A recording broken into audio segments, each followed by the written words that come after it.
नमस्कार प्यारे बच्चों। आज की इस क्लास में आप सभी का स्वागत है। आज हम पढ़ने जा रहे हैं 10वां पाठ है जटायुः शौर्यम। जटायु का शौर्य अर्थात जटायु का पराक्रम। प्रस्तुतः अयं पाठ्यांशः महर्षि वाल्मीकि विरचितं रामायणम् इत्यस्य ग्रन्थस्य अरण्यकाण्डात् समुद्धृतः अस्ति। यह प्रस्तुत पाठ्यांश महर्षि वाल्मीकि विरचित रामायणम इस ग्रंथ के अरण्य कांड से लिया गया है। मूल ग्रंथ है रामायण, उसमें 7 कांड हैं और उसके अरण्य कांड से यह पाठ्यांश लिया गया है। अत्र जटायु रावणयोः युद्धस्य वर्णनमस्ति। यहाँ जटायु और रावण के युद्ध का वर्णन है। पक्षीराज जटायुः पंचवटी कानने विलपन्त्याः सीतायाः करुणक्रन्दनं श्रुत्वा तत्र गच्छति। पक्षीराज जटायु पंचवटी जंगल में, कानन यानी जंगल, पंचवटी जंगल में रोती हुई सीता का करुण क्रंदन सुन करके वहां जाता है। श्रुत्वा सुन करके, तत्र वहां, गच्छति जाता है। सह सीता अपहरणे निरतं रावणं तस्मात् निंदकर्मणः निवृत्त्यर्थं प्रबोधयति। वह सीता के अपहरण में लगे हुए रावण को उस निंदनीय कर्म से हटाने के लिए कहता है। परंच अपरिवर्तित मति रावण तम एव अपसारयति। लेकिन न बदलती हुई बुद्धि वाला रावण उसको ही हटाता है। ततः पक्षीराज तुंडेन पादाभ्याम च प्रहरति। ततः उसके बाद पक्षीराज चोंच से और पैरों से प्रहार करता है। तुंडेन चोंच से, पादाभ्याम पैरों से, प्रहरति प्रहार करता है।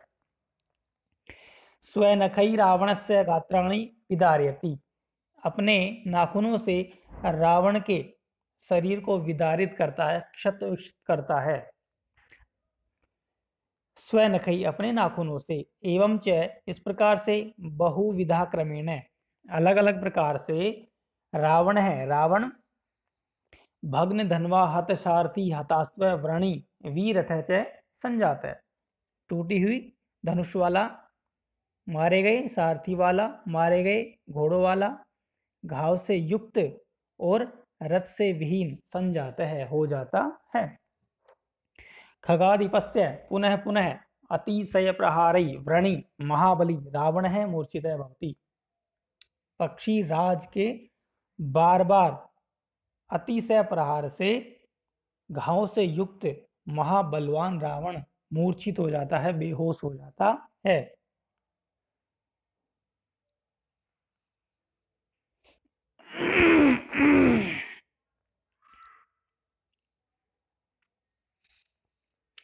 यहां से मूल पाठ की शुरुआत होती है। इसमें श्लोक है।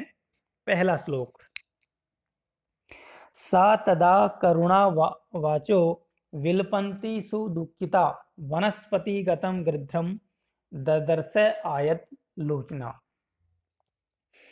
सा यानी वह अर्थात सीता, तदा तब, करुणावाच है करुण वाणी से, विलपंती विलाप करती हुई, रोती हुई, सुदुखिता दुख से दुखी, वनस्पति गतम वनस्पति में स्थित, पेड़ पौधों में स्थित, गृद्धम गिद्ध को अर्थात जटायु को, ददर्श देखा, आयत लोचना बड़ी बड़ी आंखों वाली। अब देखिए इसका अन्वय सहित अर्थ करेंगे।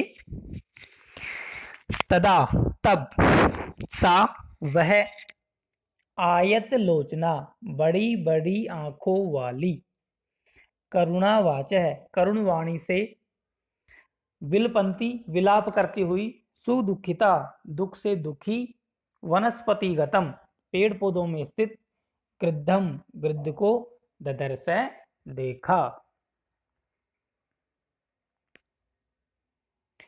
दूसरा श्लोक, जटायु पश्य माम आर्य रीयमाणम अनाथवत अनेन राक्षसेन्द्रेण करुणम पाप कर्मणा।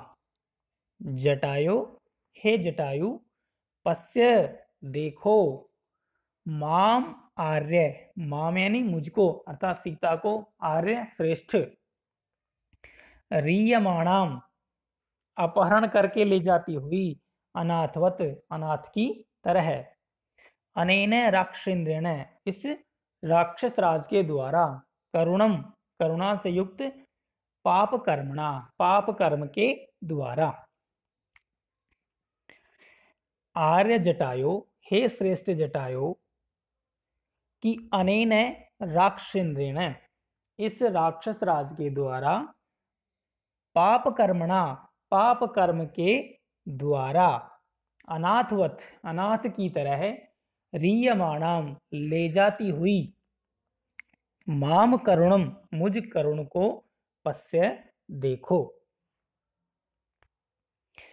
तम शब्दम अवसुप्तः तु जटायु अथ शुश्रुवे निरीक्ष्य रावणम क्षिप्रम वैदेहीं च ददर्श स।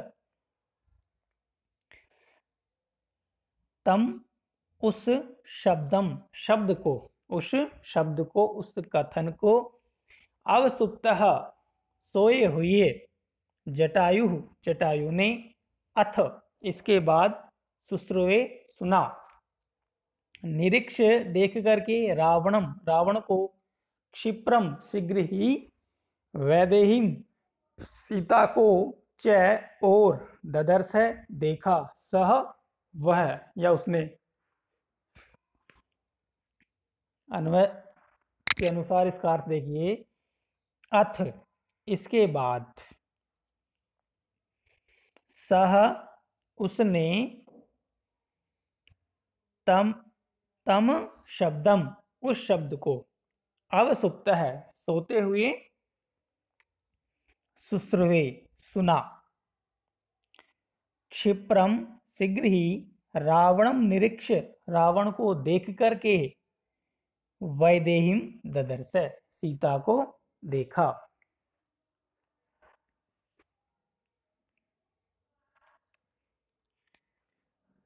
चौथा श्लोक देखिए, ततः पर्वत श्रृंगाव तीक्ष्ण तुंड खगोत्तम है, वनस्पतिगत श्रीमान व्याजहार शुभाम गिरम। ततः उसके बाद, पर्वत श्रृंगाव है पर्वत की चोटी के समान, तीक्ष्ण तुंड है नुकीली चोंच वाले, खगोत्तम है पक्षियों में श्रेष्ठ, वनस्पतिगत है पेड़ पौधों में रहने वाले, श्रीमान शोभा से संपन्न, शुभाम किरम शुभ वाणी में, व्याजहार कहा या बोला। उसके बाद, पर्वत की चोटी के समान, नुकीले चोंच वाले, पक्षियों में श्रेष्ठ, पेड़ पौधों में रहने वाले, शोभा से संपन्न, शुभ वाणी में कहा। पांचवा श्लोक देखिए, निवर्तय मतिम नीचाम परदाराभिमर्शनात् न तत्समाचरेत धीर यत परः अस्य विगर्हयेत्। निवर्तय रोको, मतिम बुद्धि को, नीचाम नीच कि अपनी नीच बुद्धि को रोको, परदाराभिमर्शनात् पराई स्त्री के संपर्क से हुई, परदाराभिमर्शनात् पराई स्त्री के संपर्क से या पराई स्त्री के स्पर्श से हुई, नीचा मतिम नीच बुद्धि को, निवर्तय रोको, न नहीं, तत् वह, समाचरित आचरण करता है, धीर है धीर पुरुष, धैर्यशाली पुरुष उस प्रकार का व्यवहार नहीं करता है, यत जिसकी, परह दूसरे व्यक्ति, अस्य इसकी, विगर्हयेत निंदा करे। पक्षीराज जटायु रावण को कहता है कि पराई स्त्री के स्पर्श से हुई नीच बुद्धि को रोको। जो धैर्यशाली पुरुष होता है वह उस प्रकार का कार्य नहीं करता है जिसकी कि दूसरे लोग निंदा करें।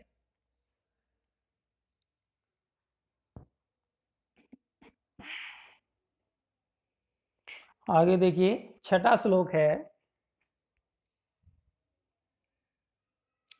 वृद्ध अहम त्वं युवा धन्वी स रथ कवची शरी न च अपि आदाय कुशली वैदेही में गमिष्यसि।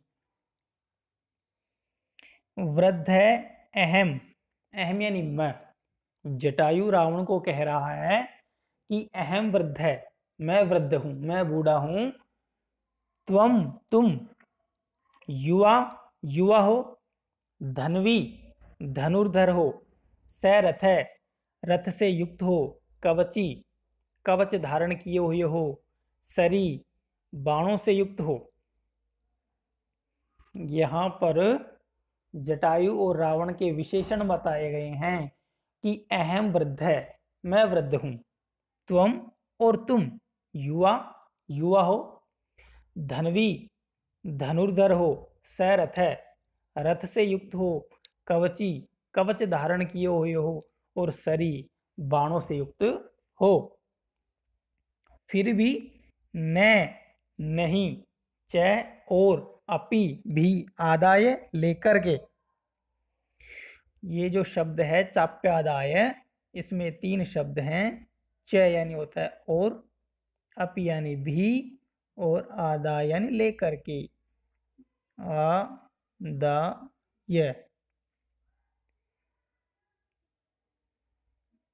च अपि आदाय, आदाय यानी लेकर के, कुशली कुशल पूर्वक, वैदेही सीता को, मैं मेरे रहते हुए, गमिष्यसि जाओगे, कि मेरे रहते हुए कुशल पूर्वक सीता को नहीं लेकर जाओगे।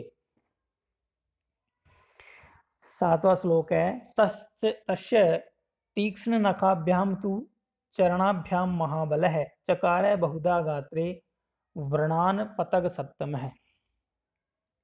तस्य उसके, तीक्ष्ण नखाभ्याम तीखे नाखूनों वाले, तू तो चरणाभ्याम पंजों से, महाबल महान बलशाली, चकार कर दिए, बहुधा विभिन्न प्रकार से, गात्रे शरीर पर, वर्णान घावों को, पतग सप्तम है पक्षी श्रेष्ठ। दोबारा से देखिए,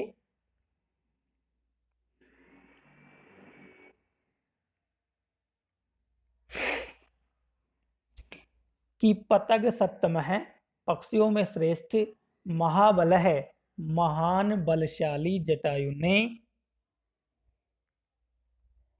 तस्य तीक्ष्ण नखाभ्याम चरणाभ्याम उसके तीखे नाखूनों वाले पंजों से, बहुधा अलग अलग प्रकार से, विभिन्न प्रकार से, गात्रे अर्थात शरीर पर, रावण के शरीर पर, व्रणान घावों को, चकारे कर दिया।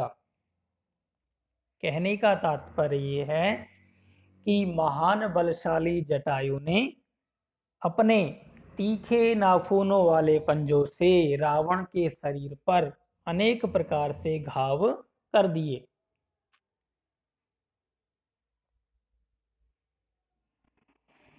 आठवां श्लोक देखिए,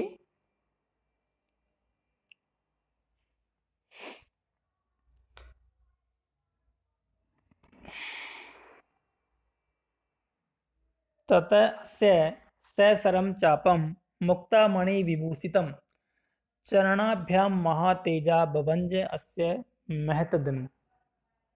ततः इसके बाद, अस्य इसके अर्थात रावण के, मुक्तामणि विभूषितम मोतियों और मणियों से सुशोभित, सशरम चापम बाणों सहित धनुष को, चरणाभ्याम अपने पंजों से, महातेजा महान तेजस्वी बभंजय तोड़ दिया अस्य इसके महत धनु बड़े धनुष को।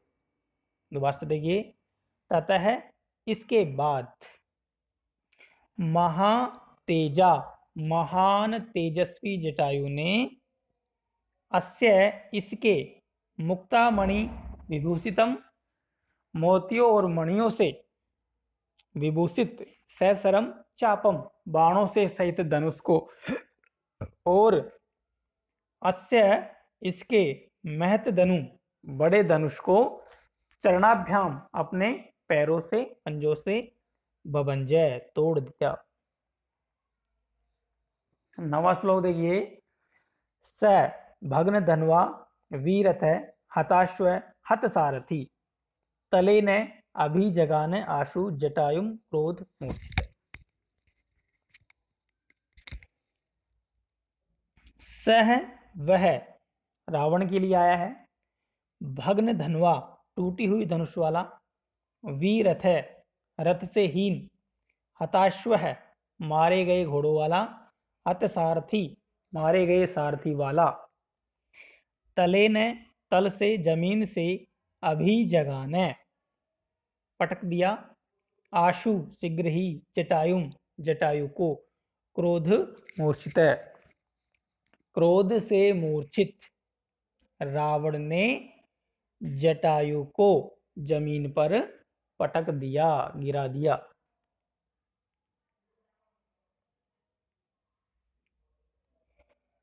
जटायु तम अतिक्रम्य तुंडेन अस्य खगाधिपः वाम बाहून दश तदा व्यपहरत अरिंदमः। जटायु ने तम अतिक्रम्य उसका अतिक्रमण करके उसको लांघ करके तुंडेन अस्य अपनी चोंच से खगाधिपः पक्षी श्रेष्ठ वाम बाहुन बाई 10 भुजाओं को, वाम बाहुन बाई भुजाओं को 10 यानी 10 बाई भुजाओं को, तदा तब व्यपहरत उखाड़ दिया, अरिंदमः अर्थात शत्रुओं को नष्ट करने वाला। दोबारा से देखिए, खगाधिपः पक्षियों में श्रेष्ठ, अरिंदमः शत्रुओं को नष्ट करने वाला, जटायु ने अस्य तुंडे ने इसकी चोंच से अतिक्रम्य अतिक्रमण करके प्रहार करके 10 वाम बाहुन 10 भुजाओं को व्यपहरत उखाड़ दिया, क्षत विक्षत कर दिया। कहने का तात्पर्य है कि अंत में जटायु ने रावण की 10 बाएं भुजाओं को उखाड़ दिया।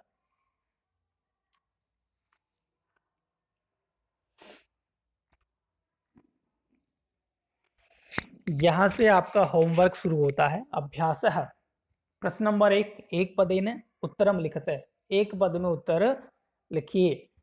कै आयत लोचना का अस्ति बड़ी बड़ी आंखों वाली कौन है? उत्तर होगा सीता। पहले का उत्तर है सीता। सा कम ददर्श उसने किसको देखा? गिद्ध को देखा था, गृध्रम। खगोत्तमय की दृश्यम गिरम व्याज हारे पक्षी श्रेष्ठ जटायु ने कैसी वाणी में कहा? कैसी वाणी में कहा था? शुभ वाणी में कहा था, तो शुभाम इसका उत्तर होगा। जटायु काभ्याम रावणस्य गात्रे व्रणम चकार जटायु ने किनसे रावण के शरीर पर घाव कर दिए? पंजों से। इसका उत्तर होगा चरणाभ्याम।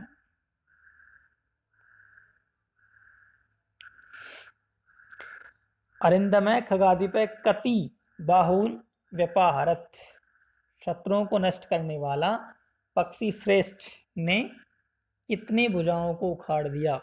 उत्तर होगा 10।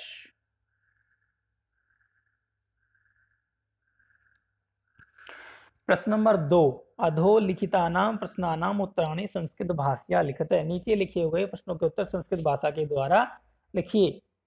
क जटायु पश्यति का वदति, जटायु देखो ऐसा कौन कहती है। आप का के स्थान पर लिख देंगे सीता, बाकी जो का त्यो आ जाएगा। जटायु रावणम किम कथयति, जटायु रावण को क्या कहता है। ध्यान से सुनेंगे। जटायु रावणम कथयति यत परदाराभिमर्शनात् नीचाम मतिम निवर्तय। ग क्रोधवशात रावण है किम कर्तुम उद्यत अभवत, क्रोधवश रावण क्या करने के लिए उद्यत हुआ। उत्तर ध्यान से सुनेंगे। क्रोधवशात रावण है जटायुम तलेन अभिजगान। घ पतगेश्वर रावणस्य कीदृशं चापम ससरम भवंज।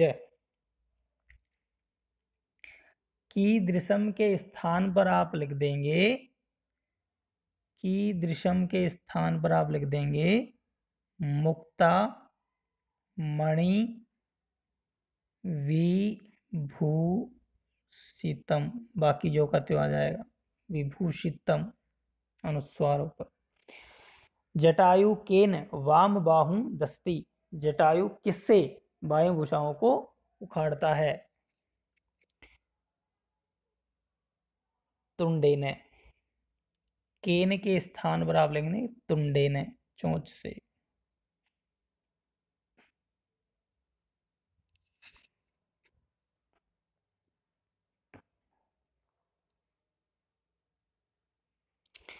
उदाहरणम अनुसृत्य ऋणी प्रत्यय प्रयोगम कृत्वा पदानि रचयते। उदाहरण के अनुसार जो ऋणी प्रत्यय है उसका प्रयोग करते हुए पद की रचना करना है। ऋणी प्रत्यय का प्रयोग होता है वालार्थ में, जैसे गुण से गुणी गुण वाला, दान से दानी दान करने वाला। उसी प्रकार से कवच से जब ऋणी प्रत्यय जोड़ेंगे तो इसका बनेगा कवची।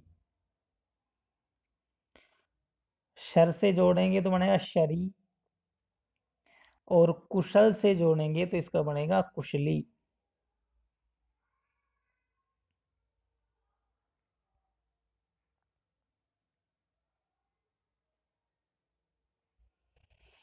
धन से ऋणी जोड़ेंगे तो बनेगा धनी, और दंड से ऋणी जोड़ेंगे तो दंडी। नेक्स्ट, रावणस्य जटायुः च विशेषणानि सम्मिलित रूपेण लिखितानि तानि पृथक पृथक कृत्वा लिखते। रावण के और जटायु के विशेषण सम्मिलित रूप से लिखे हुए हैं, उनको अलग अलग करके लिखिए। जो विशेषण रावण के हैं उनको रावण के नीचे, और जो विशेषण जटायु के हैं उनको जटायु के नीचे लिखेंगे। पहला है युवा, ये रावण का विशेषण है। ससर है, ये भी रावण का है। वृद्ध है, ये जटायु का है। हताश्व है, रावण का है। महाबल है, ये जटायु का है। पतग सप्तम है, ये भी जटायु का है। भग्न धनवा, ये रावण का है। महागृध्र है, ये जटायु का है। खगादीप है, ये भी जटायु का है। क्रोध मूर्छित है, ये रावण का है। पतगेश्वर है, ये जटायु का है। सैरथ है, रावण का है। कवची, ये भी रावण का है। शरी, ये भी रावण का है।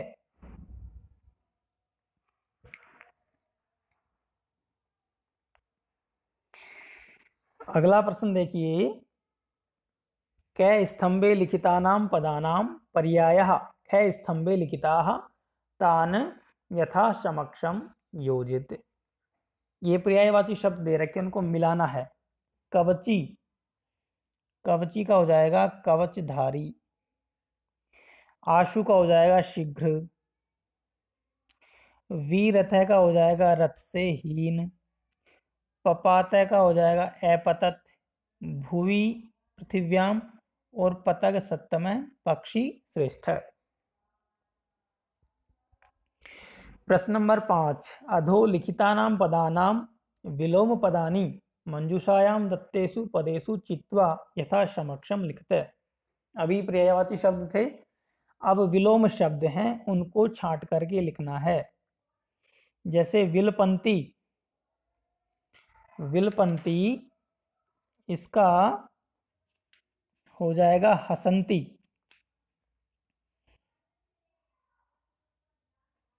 कै हसंती आ जाएगा। आर्य इसका हो जाएगा अनार्य। खे में आ जाएगा अनार्य।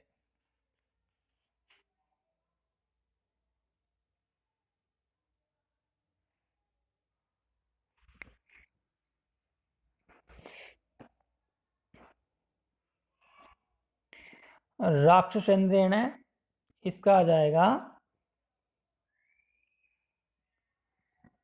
देवेंद्रेण। पापकर्मणा इसका होगा पुण्यकर्मणा। क्षिप्रम इसका हो जाएगा मंदम। विगर्हयेत प्रशंसेत।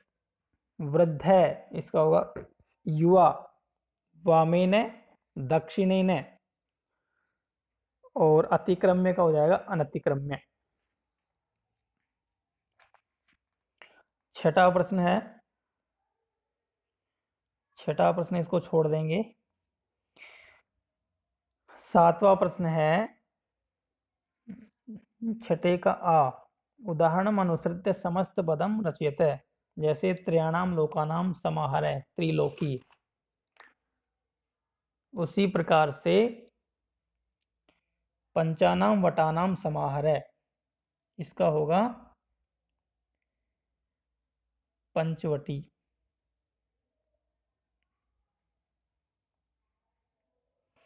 सप्तानाम पदानाम समाहार है, इसका होगा सप्तपदी। अष्टानाम भुजानाम समाहार है, इसका होगा अष्टभुजी। अष्टभुजी। और अंत में है चतुर्णाम मुखानाम समाहार है, चतुर्मुखी।